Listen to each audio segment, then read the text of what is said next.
federal government is cracking down on what it describes as unscrupulous stem cell clinics selling unapproved treatments for eye problems.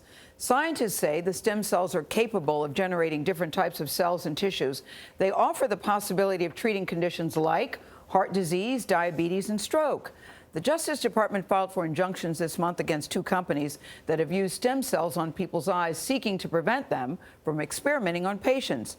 Manuel Bojorquez spoke with a woman who claims she was blinded as a result of this procedure. He joins us at the table. Good to see you, Manuel. Good to see you, too, and good morning. Many people with fading vision have turned to stem cell therapy, believing it's their only shot of reversing their conditions. But the federal government hasn't approved the treatment, so they're being performed as clinical research.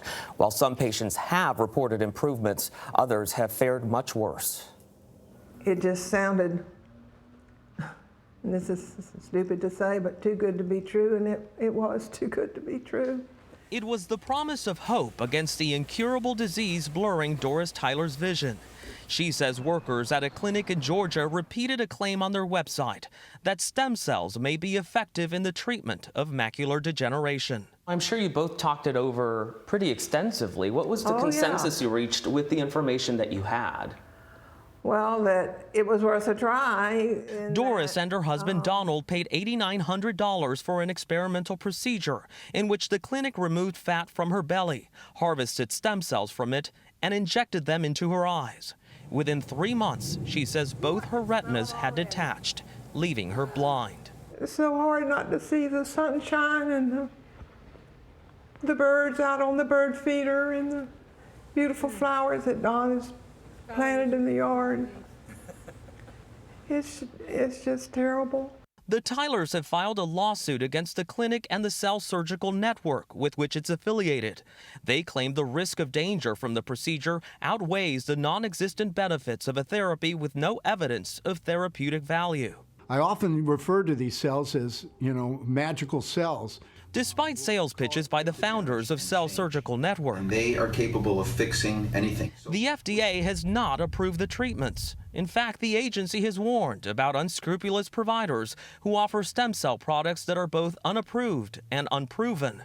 The Justice Department has filed civil cases against Cell Surgical Network and another provider, accusing them of a persistent refusal to comply with the law. Honestly, my impression is that there is minimal, if any, regulation. Dr. Thomas Albini teaches at the Bascom-Palmer Eye Institute.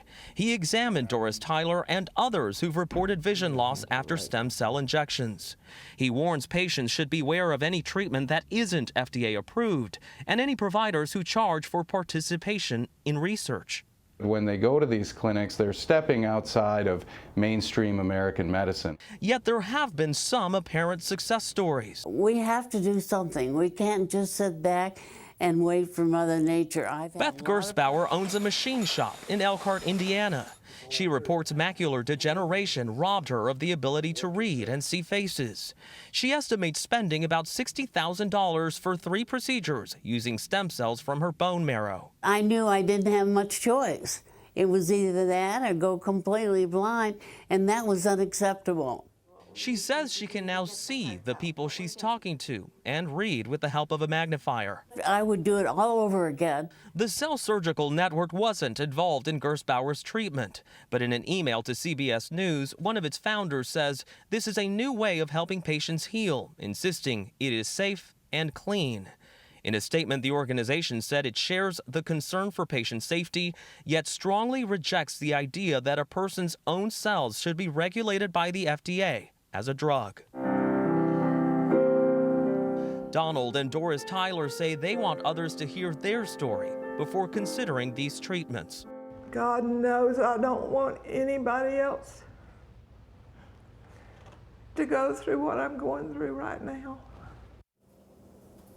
The Georgia clinic that treated Doris Tyler declined to comment. Federal regulators advise those considering stem cell treatments to ask if the FDA has reviewed the treatment and to make sure they understand all of the known risks before signing the consent form to participate in any clinical trial. I'm glad Doris Tyler's sharing her story. It's a cautionary tale, to be sure, but when you're desperate, you'll try anything. Absolutely. She started the piece, if it sounds too good to be true, then on the other lady, it worked. That's right, and that's what is needs to be out there, right? That this Yeah. is still experimental, that even if a doctor is trying to convince you it's the right thing to do, ask all the questions you need to feel comfortable before going forward with it. All right, Manuel, thanks.